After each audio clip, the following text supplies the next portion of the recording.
Buenas a todas y todos. Hoy en este video nos vamos a meter en uno de los libros capaz más influyentes sobre la música del siglo XVIII, el estilo clásico de Charles Rosen.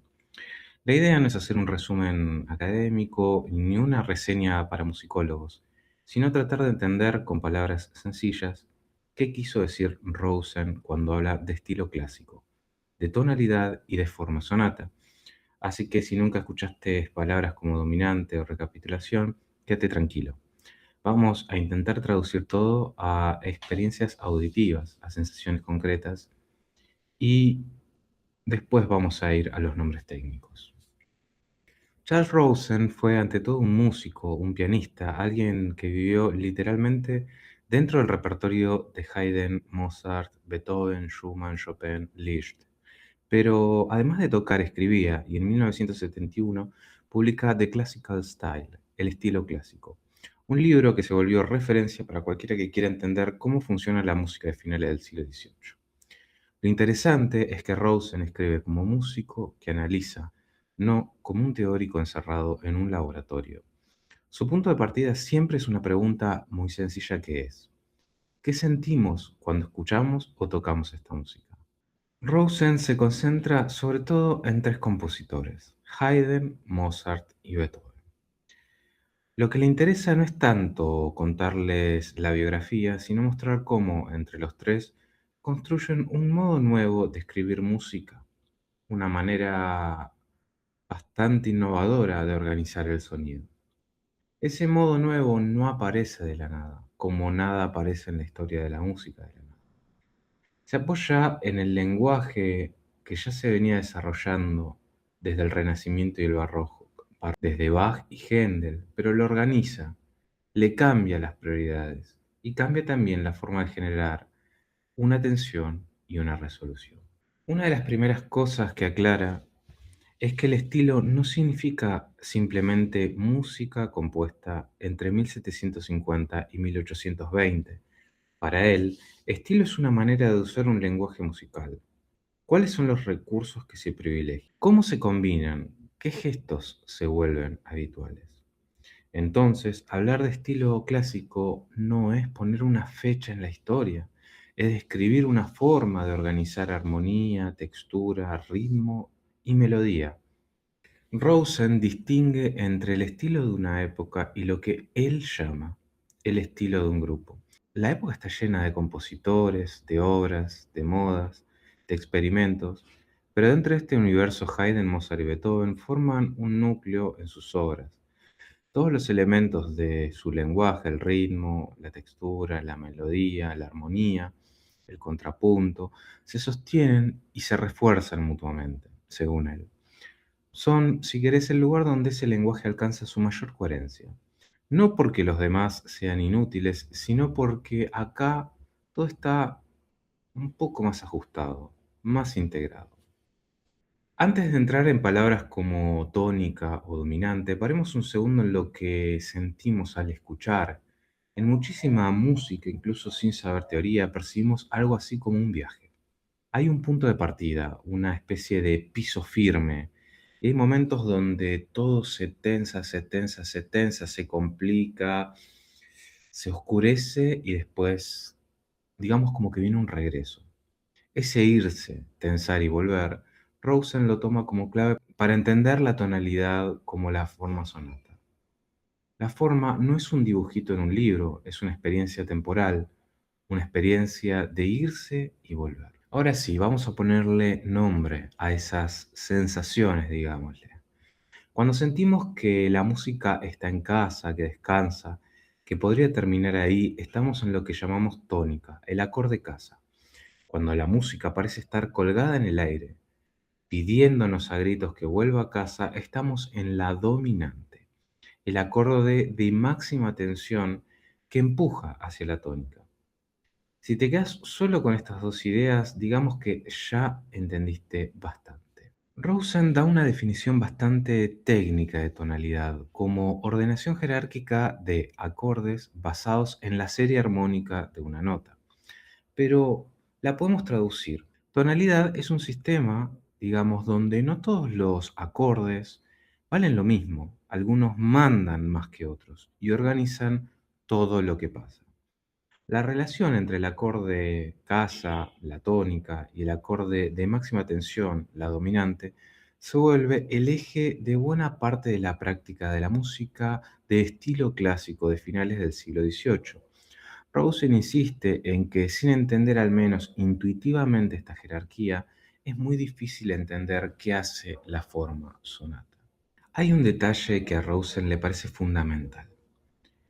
El sistema tonal está desbalanceado. Si pensamos en el famoso círculo de quintas, la dirección hacia los sostenidos, el lado de la dominante, tiene más peso que la dirección hacia los bemoles, el lado de la subdominante.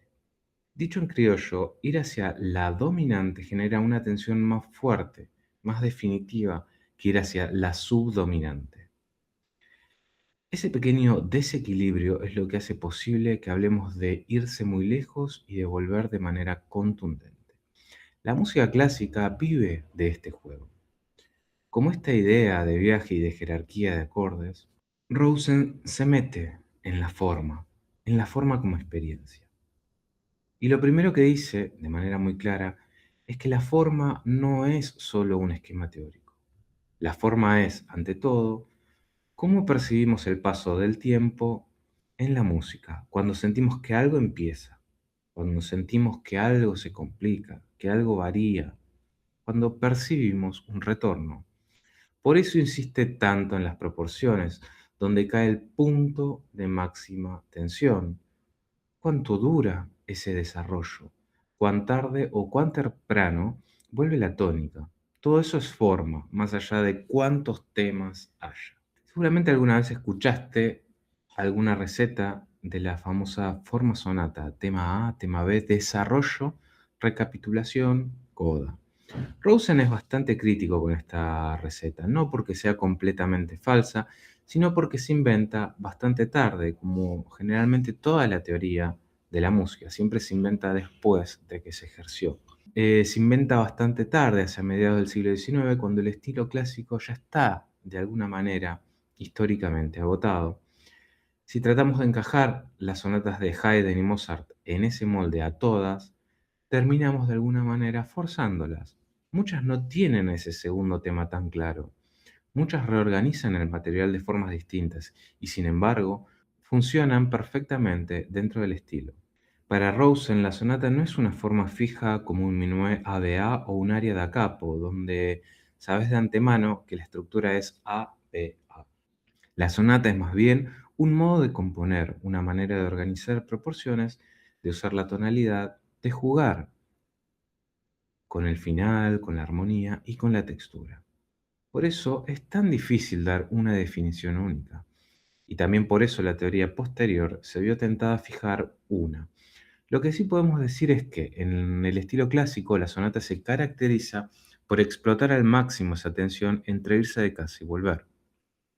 Si queremos un mapa muy simple, podemos pensar la forma sonata en tres grandes momentos, más allá del vocabulario técnico. Primero está la salida de la tónica, la salida de casa, el inicio del movimiento, donde se establece esta tónica y se sugiere cómo la música puede alejarse, de alguna manera. Segundo, una zona central de máxima tensión, armonías muy inestables, modulaciones, fragmentación del material, variación del material, transposición del material. Y tercero, un regreso claro a casa, un momento en el que la tónica vuelve de manera muy marcada, reorganizando lo que escuchamos antes. Rosen va a usar después las palabras exposición, desarrollo y recapitulación para estos tres momentos, pero siempre recordándonos que lo clave es la experiencia de irse y volver. Ahora sí, pongamos los nombres tradicionales, pero sin olvidar esta sensación que hemos hablado. Exposición es la parte donde se establece claramente la tónica y se abre juego hacia otros territorios, muchas veces llevando la música hacia la zona de la dominante. Desarrollo es donde la tensión crece, la armonía se vuelve, digamos, más aventurera, aparecen modulaciones frecuentes, se fragmentan los motivos, se varían los motivos. Cambia la textura capaz. La recapitulación es esa vuelta a casa, no es simplemente repetir el principio, sino reordenar lo que escuchamos para que ahora, desde la tónica, todo se reinterprete y se cierre. Rosen insiste en que esta recapitulación tiene un peso dramático enorme y que la escuchaban así ya en su época. Un detalle muy fino que observa Rosen es dónde cae la recapitulación. En muchas sonatas clásicas, la vuelta a la tónica, es decir, el comienzo de la recapitulación, aparece antes de las tres cuartas partes de la duración del movimiento. Esto no es un capricho geométrico y tampoco siempre es así, pero se coloca el momento de máxima tensión junto antes de ese regreso, de manera que la sensación de alivio de por fin volvemos a casa se perciba con más claridad. Si escuchás con atención, vas a notar que ese punto de retorno, más que un formalismo, funciona como un gesto dramático, casi teatral. Una consecuencia importante de todo esto es que la forma sonata no se define por cuántos temas tiene. Hay sonatas de Haydn que parecen tener un solo tema claro. Hay otras que presentan contrastes muy marcados. Pero lo que hace que sigan siendo sonatas clásicas no es el número de melodías, sino cómo la armonía, el ritmo, el fraseo construyen ese viaje de salida, tensión y retorno. Rosen nos invita entonces a dejar de contar temas y a escuchar más la lógica de la tonalidad y del tiempo. El autor sitúa esta cristalización de la receta más o menos hacia 1840 con autores como Czerny, cuando muchos de los ingredientes que hacían posible la forma sonata clásica ya habían cambiado. El prestigio enorme de Beethoven, el rockstar del clasicismo y capaz en menor medida de Haydn y Mozart hizo que se intentara fijar su manera de escribir como norma universal. Lo que hace Rosen es lo contrario. Vuelve atrás, revisa Haydn, Mozart y Beethoven desde adentro de su contexto y nos muestra que la forma sonata fue en su momento un lenguaje vivo, flexible, lleno de capaz diversas soluciones. No era un formulario para probar armonía. ¿Qué nos deja este gran autor y este gran libro? Me interesaría subrayar dos cosas que me parecen muy actuales. Primero, Rosen nos obliga a volver a escuchar. La forma no es solo un esquema dibujado, es una experiencia de tiempo, de tensión, de proporciones. Segundo, nos recuerda que tanto la tonalidad como la forma sonata fueron lenguajes vivos, herramientas que los compositores usaban con cierta libertad. No eran reglamentos que había que obedecer. Muchas veces se transgredía esta forma. Si logramos quedarnos con esta idea, ya estamos en muy buen camino para seguir leyendo este libro sin miedo y para escuchar la obra de estos grandísimos compositores.